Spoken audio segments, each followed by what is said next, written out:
요나서 4장 1절에서 11절.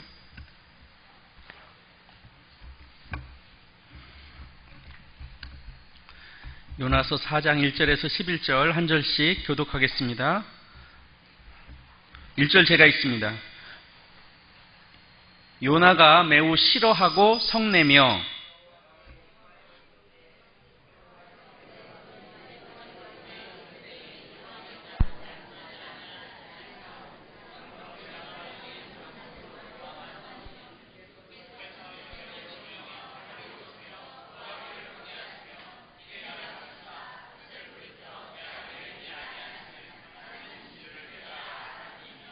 여호와여, 원하건대 이제 내 생명을 거두어 가소서. 사는 것보다 죽는 것이 내게 나음이니이다 하니, 요나가 성읍에서 나가서 그 성읍 동쪽에 앉아 거기서 자기를 위하여 초막을 짓고 그 성읍에 무슨 일이 일어나는가를 보려고 그 그늘 아래에 앉았더니,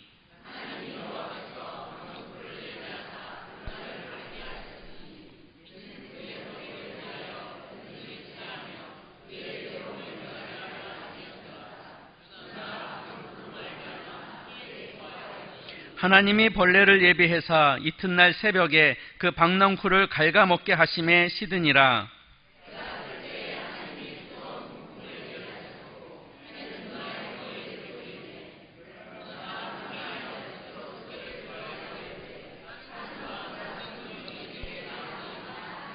하나님이 요나에게 이르시되 네가 이 박넝쿨로 말미암아 성내는 것이 어찌 옳으냐 하시니, 그가 대답하되 내가 성내어 죽기까지 할지라도 옳으니이다 하니라.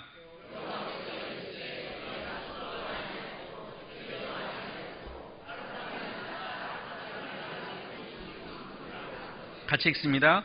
하물며 이 큰 성읍 니느웨에는 좌우를 분별하지 못하는 자가 12만여 명이요 가축도 많이 있나니 내가 어찌 아끼지 아니하겠느냐 하시니라. 아멘. 이 본문은 익숙한 본문이시죠? 지난 주일날 목사님께서 이미 설교를 한 차례 하셨기 때문에 전체적인 결과는 목사님이 다 하셨고, 저는 오늘 헌신 예배를 드리는 교사들의 초점을 맞추어서 간략하게 말씀을 드리고자 합니다. 먼저 오늘 본문 2절에 보면 하나님께 원망하는 요나의 모습이 나옵니다. 이 구절을 보면 하나님의 성품과 하나님의 본심이 어디에 있는지 요나의 입술을 통하여 알게 되는데요. 요나가 이렇게 고백합니다. 주께서는 은혜로우시며 자비로우시며 노하기를 더디하시며 인애가 크시사 뜻을 돌이켜 재앙을 내리지 아니하시는 하나님이신 줄을 내가 알았음이니이다. 이 말을 보면 요나는 이미 알았던 것 같아요. 니느웨로 가면 내가 하나님의 심판의 메시지를 전하면 니느웨 성이 다 하나님 앞에서 회개하고 그들이 뜻을 돌이키게 될 것이고, 그들이 뜻을 돌이키면 하나님께서 내리기로 하신 심판을 다 거두실 것이다 라는 이야기를, 그런 생각을 이미 요나는 했었던가 봅니다. 그래서 니느웨로 안 가고 다시스로 가는 배를 탔을런지 모릅니다. 그는 그것을 기뻐하지 않았을 테니까요. 그래서 요나는 하나님께서 니느웨에 가서 심판의 메시지를 외치라고 하는 그 명령도 제대로 따르지 않습니다. 요나서 3장 3절에 보면 이렇게 기록하는데요. 니느웨는 사흘 동안 걸을 만큼 하나님 앞에서 큰 성이었더라. 그러니까 사실은 니느웨에 가서 하나님의 심판의 메시지를 전해야 되는데, 그 니느웨 성에 가서 하나님의 메시지를 전하려면 꼬박 3일은 걸려야 모든 지역을 돌아다니면서 하나님의 심판 메시지를 돌릴 수 있게 됐던 거죠. 그런데 실질적으로 요나는 3일 동안 하나님의 메시지를 전한 것이 아니라 한나절 돌아다닌 것으로 그치게 되었습니다. 그러니까 이것저것 간 것이 아니라 그냥 갔다가 쭉 전하고 그날로 끝나고 돌아온 거예요. 하나님의 명령을 제대로 따랐던 것도 아니죠. 그런데도 불구하고 하나님은 그 성을 심판하시기로 한 것을 마음을 거두셨어요. 거기에는 어떤 뜻이 담겨져 있느냐? 4장 11절에 하나님은 이렇게 기록합니다. 니느웨에는 좌우를 분별하지 못하는 백성이 12만여 명이 있고 또한 가축도 많이 있다. 그런데 내가 그들을 아끼는 것이 나의 뜻이고 그들을 내가 사랑하는 것이 나의 마음이다 라고 하는 것이 하나님께서 요나에게 말씀하고 있는 내용이죠. 그들은 비록 이방인이라 할지라도 하나님께서 그들을 사랑하시고 구원하려고 하시는 것이 하나님의 본심이었습니다. 그 내용을 정리하면 이미 하나님께서 니느웨 성에 대한 심판을 돌이켜서 그들을 구원하려고 하는 계획이 이미 하나님에게는 서 계셨던 거죠. 그러니까 하나님이 이미 계획을 설계하셨고 하나님이 인도하시고 하나님의 방법으로 그들을 해결하기 위한 플랜이 세워져 있었습니다.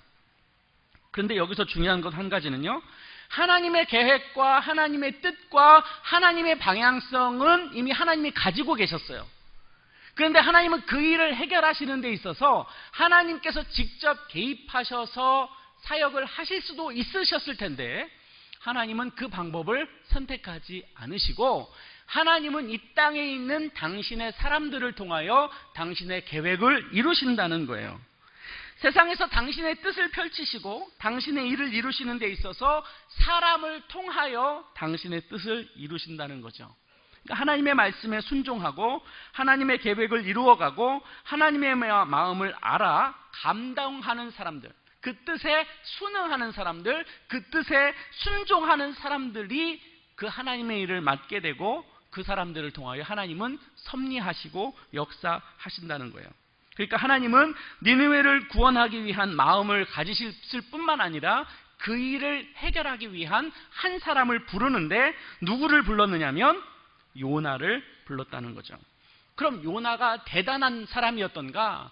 요나가 그만큼 하나님의 명령을 잘 따를 만큼 준비된 하나님의 사람이었나?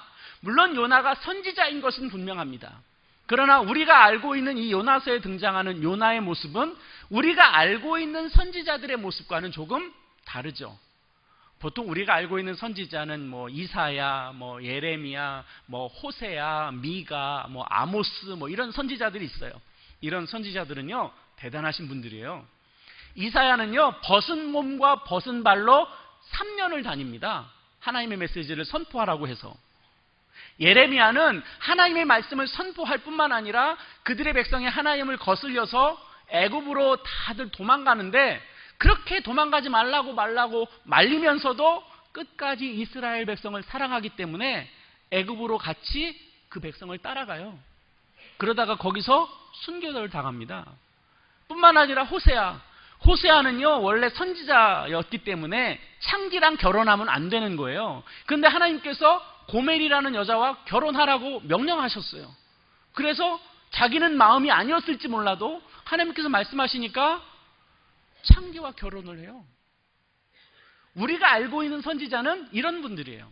근데 요나는 그러지 않습니다. 있을 화 다 내고 투정할 거 다 투정하고 하나님의 명령도 하다가 말고 이런 사람들. 어떻게 보면 이 요나가 꼭 우리 같아요. 말 안 듣는 요나. 저 나가 아니라 요나. 한번 따라 하실까요? 요나가 문제예요. 요나가. 우리가 하나님 말씀을 잘 순종 안 해요. 그런데 하나님은 요나를 선택했다는 거예요. 그런 요나를 하나님께서 쓰셨다는 거죠. 저는 여기서 중요한 건 두 가지를 말씀을 드리려고 해요. 하나는 하나님께서 뜻을 세우고 하나님의 계획을 세우셨어도 그것을 이행하는 그 누군가가 있었어야 돼요. 그런데 이 요나서에는 누구였느냐면 요나였죠. 근데 만약에 요나가 그 명령을 안 따랐어요. 끝까지 다시스로 가서 도망쳤어요. 아니면 다시스로 가는 배에서 끝까지 하나님의 말씀을 거절했다가 물에 빠져 죽었다고 생각해 보세요. 그러면 하나님께서 세운 니느웨를 향한 구원의 역사가 없어졌을까요? 아니죠. 그건 이미 하나님의 계획 가운데 서 있는 거예요. 그러면 요나가 중간에 탈락되었으면 어떻게 하셨을까요? 누군가를 또 보냈겠죠. 그러면 우리가 알고 있는 요나서는 없겠지만 만약에 하나님의 명령을 김준기한테 해서 제가 니느웨에 가서 하나님의 복음을 전했어요. 그럼 우리 성경에는 요나서가 아니라 김준기서가 있겠죠.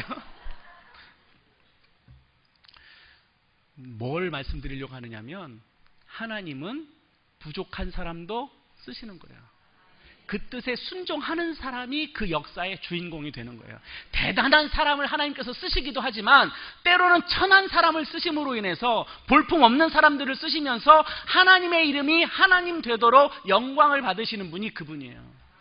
그러니까 누가 중요하냐? 하나님의 말씀에 따라가고 순종하는 사람이 하나님의 영광을 보는 거예요. 대단한 사람도 있겠지만 그렇지 않은 사람도 있어요.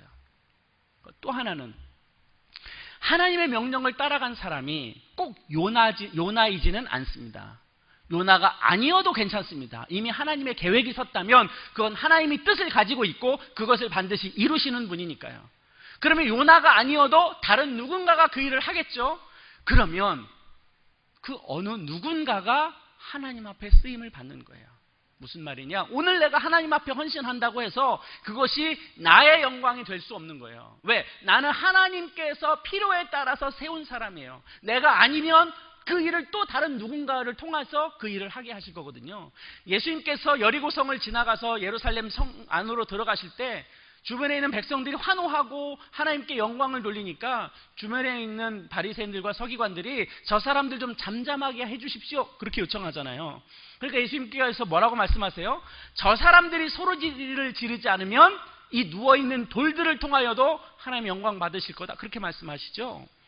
내가 아니어도 다른 누군가를 통하여 하나님의 일을 하세요. 그러니까 내가 자만할 일도 없고 내가 거드름 피울 일도 없고 내가 큰 소리 칠 이유가 없어요. 내가 아니면 다른 사람이 하니까. 내가 하나님의 영광에 참여하지 않으면 다른 사람이 하나님의 영광에 참여하게 되는 거니까. 그럼 여기서 우리의 현주소가 나오죠. 우리는 어떤 자가 되어야 되느냐? 하나님이 쓰실 때 따라가는 사람이 필요해요. 대단해서가 아니에요. 능력이 있어서가 아니에요. 무슨 내가 가지고 있을 만한 대단한 힘과 권력과 그 어떤 것이 있어서가 아니에요. 하나님께서 나를 보낼만 하니까 보내시는 거예요. 오늘 교사로 헌신 예배를 드리는 우리 선생님 여러분, 여러분들이 그 자리에 있는 것은 하나님의 부름이 있어서 그 자리에 계신 겁니다. 그런데 그것에 대해서 자고할 필요가 없는 것은 내가 대단해서 하나님이 쓰시는 게 아니라 나를 그곳에 적절하게 맡기신 거예요. 내가 아니면 다른 걸 시킨 거예요. 다른 분을 통하여 그 자리를 채울 거예요. 그러니까 우리는 교만할 수가 없어요. 우리에게는 은혜가 있으니까. 무슨 은혜냐? 내가 하나님 앞에서 쓰임받는다는 영광이 나에게 임하는 거예요. 나를 통하여 하나님의 영광이 나타난다는 거예요. 그게 우리의 목적 아니에요? 우리 그리스도인들의 삶의 목적이 그거 아닙니까? 하나님 앞에 영광스러운 삶을 사는 것이 우리의 방향성이고 우리의 목표죠. 하나님께서 인간을 만드신 첫 번째 이유가 하나님 앞에 영광이 아니겠습니까? 그러니까 우리가 하나님 앞에 영광으로 드려진다는 것은 우리가 마땅히 행해야 할 마땅한 본분인 것뿐만 아니라 나를 통하여 하나님께서 사용하신다는 거예요. 제가 두 가지를 말씀드렸습니다. 하나는 하나님 앞에 쓰임받는 여러분, 성실하게 그 일들을 감당하십시오. 두 번째, 여러분이 아니어도 얼마만큼 하나님은 그 일들을 채우실 분이 있습니다. 그러니 순응하시며 순종하시며 겸손하게 행하십시오. 내가 했다, 내가 이렇게 했다, 저렇게 했다, 나 아니면 안 된다, 천만에요. 그렇지 않습니다. 내가 아니면 다른 사람이 합니다. 하나님의 교회는 하나님이 책임지십니다. 내가 아니면 돌들을 통하여서라도 그 일들을 하게 하실 겁니다. 그러니 자고하지 마십시오. 겸손하십시오. 순종하십시오. 그것이 그리스도인들의 삶의 모습입니다. 함께 예배를 드리는 성도 여러분, 우리가 하나님의 교회를 세워가는데 이름 높일 필요 없습니다. 하나님이 하십니다. 다만 하나님께서 나에게 요청하셨을 때, 나를 부르셨을 때, 그것에 반응할 때 나를 통하여 하나님이 영광을 나타내시는 겁니다. 그렇게 교회를 섬겨가십시오. 그렇게 하나님의 공동체를 세워가십시오. 그리고 서로 옆에를 돌아보며 권면하십시오. 하나님의 공동체를 세우는 건 나 혼자 할 수 없습니다. 그러니 성도 여러분, 한 마음으로 섬기시고 성실한 마음으로 주님 따라가시고 그리고 겸손한 마음으로 주님 앞에 영광스러운 삶으로 나타내 보이시기를 축복합니다. 기도하겠습니다.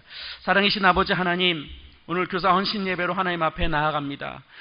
우리 헌신하는 교사들 그 마음의 중심을 붙잡아 주시고 하나님 앞에 겸손한 모습으로 진실된 모습으로 나아갈 수 있도록 인도하여 주시고 이들의 헌신을 기뻐 받아 주옵소서. 함께 드리는 모든 성도님들 그 마음을 붙들어 주시고 하나님 앞에 순결하고 성실한 마음으로 믿음으로 반응하는 저희 모두 되게 하여 주셔서 이 하나님의 공동체를 영광스럽게 올려드릴 수 있도록 역사하여 주옵소서. 예수님 이름으로 기도하옵나이다. 아멘. 영상으로 교육